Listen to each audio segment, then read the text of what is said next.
Hoje a gente vai mergulhar num conceito que, olha, é fascinante. A ideia de que para conseguir dar conta da vida, a nossa identidade meio que se desdobra em vários personagens. E o ponto principal aqui não é sobre ser falso, viu? É sobre eficiência. Pensa só, quem nunca sentiu isso, né? Que a gente age de um jeito no trabalho, de outro em casa com a família e de um jeito completamente diferente quando tá com os amigos. É algo super comum. E é exatamente nesse porquê e em como isso acontece que a gente vai mergulhar fundo agora. Ok, então vamos ao nome disso tudo, o conceito-chave, o eu funcional. Ele é descrito como um processo psicológico totalmente natural. A lógica é mais ou menos assim. Primeiro a gente aprende a se encaixar para pertencer a um grupo, e depois a gente começa a se organizar para funcionar. É aí que esses papéis, esses personagens começam a surgir para cada área da vida. E esse aqui é o nosso roteiro de hoje. Primeiro, a gente vai entender como o eu se transforma nesses personagens, depois vamos olhar bem de perto cada um deles e, por fim, e talvez o mais importante, a gente vai descobrir qual é o preço silencioso que se paga por viver o tempo todo nesse modo de performance. A primeira grande virada nessa história é justamente essa mudança de chave. Sabe, na infância, na adolescência, o grande projeto da vida é se moldar para ser aceito, para pertencer. Mas aí na vida adulta o jogo muda, o foco passa a ser outro: desempenhar funções para ter sucesso, para ter segurança. E aqui tem um ponto que é crucial.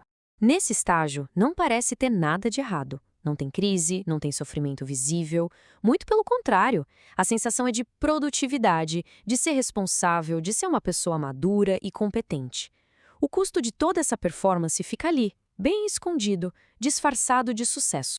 Certo. Mas como é que isso acontece na prática? Vamos conhecer agora os primeiros personagens, começando com dois que são muito, mas muito valorizados na nossa cultura. Os papéis que a gente assume na carreira e na busca por um sentido maior para a vida. Esse aqui talvez seja o personagem mais dominante da vida adulta para muita gente. É ele que organiza o tempo, a identidade e muitas vezes a nossa autoestima. É aquela persona que vai para o escritório, que responde e-mail de madrugada, que vive em busca de resultados. O interessante aqui é a troca que acontece. A motivação desse eu profissional é a necessidade de ser competente para se sentir seguro, para se sentir valorizado. Só que o preço que se paga por isso é alto, né? O cansaço vira parte da rotina e qualquer pausa é vista quase como uma ameaça ao próprio valor como pessoa. E aí, muitas vezes, como uma resposta a essa pressão toda do mundo do trabalho, surge um outro personagem, o eu espiritual. É aquela parte da gente que busca um sentido, um alinhamento, um propósito mais profundo para tudo isso. Só que aqui acontece uma coisa bem curiosa. Essa busca por um sentido também pode virar uma performance. A pessoa aprende o que deve sentir, o que deve pensar para parecer evoluída. E aí, emoções super autênticas como a dúvida, o conflito, a raiva, passam a ser vistas como uma falha espiritual. E para manter uma imagem de serenidade, se faz qualquer coisa.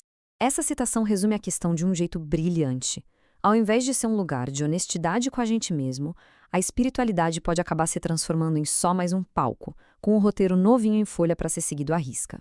Vamos agora para o próximo par de personagens. Esses dois são construídos em volta das nossas relações e das nossas estratégias para sobreviver emocionalmente. Esse personagem nasce da mais pura necessidade de aguentar o tranco.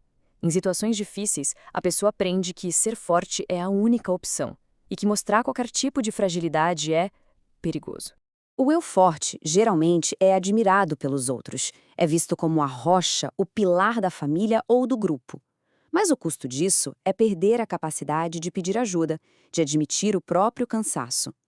A força, então, deixa de ser só uma qualidade e vira uma identidade rígida, quase como uma prisão.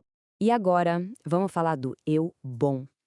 Esse personagem aprende, quase sempre bem cedo na vida, que ser uma pessoa agradável, prestativa e que evita conflito a qualquer custo é o caminho mais seguro para garantir o amor e a aceitação dos outros.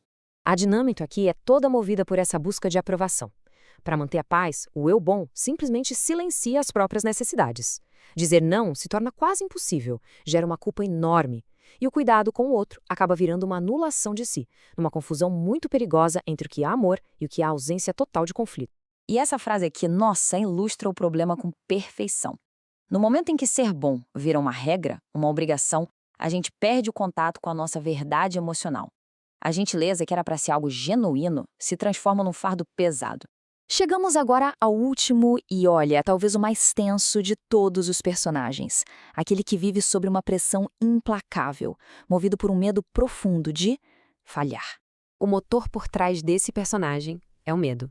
Um pavor de que um único errinho possa significar rejeição ou a perda do valor. E por causa disso a pessoa vive em estado de alerta máximo, planejando, controlando tudo. O sucesso não traz alegria, sabe? Traz só um alívio temporário, até a próxima ameaça de falha aparecer. E essa ideia é muito, muito poderosa. Para esse personagem, um erro não é só uma parte do processo de aprender. Não. Um erro é uma sentença final sobre o seu valor como ser humano. A identidade da pessoa se funde completamente com os resultados que ela entrega. Depois da gente conhecer todos esses personagens, a gente chega na grande questão. Afinal, qual é o efeito de viver assim por anos a fio? O que acontece quando a vida inteira vira uma grande atuação e o ator se perde no papel? Essa jornada toda pode ser resumida em alguns passos. Começa com uma adaptação para a gente poder pertencer, evolui para uma multiplicação de papéis para a gente funcionar, mas, aos pouquinhos, a performance vai tomando o lugar da escuta interna. A identidade se confunde com a função. E a tensão, o cansaço, o esforço, tudo isso vai se acumulando, silenciosamente. E assim a gente chega ao ponto central de toda essa análise. O colapso, o burnout, a crise existencial. Nada disso surge do nada. É o resultado direto de um longo período de excesso de performance. É o produto de um funcionamento super competente que, por tempo demais, ignorou todos os sinais internos. E, para fechar, fica aqui uma questão para a gente refletir. Se todos esses personagens estão no comando, super ocupados, gerenciando seus papéis, quem é que sobra para escutar quando o corpo fala? Quem está ouvindo os sinais de exaustão, a intuição, as necessidades mais profundas que estão ali tentando se comunicar? É uma pergunta que deixa a gente pensando no que vem depois, né?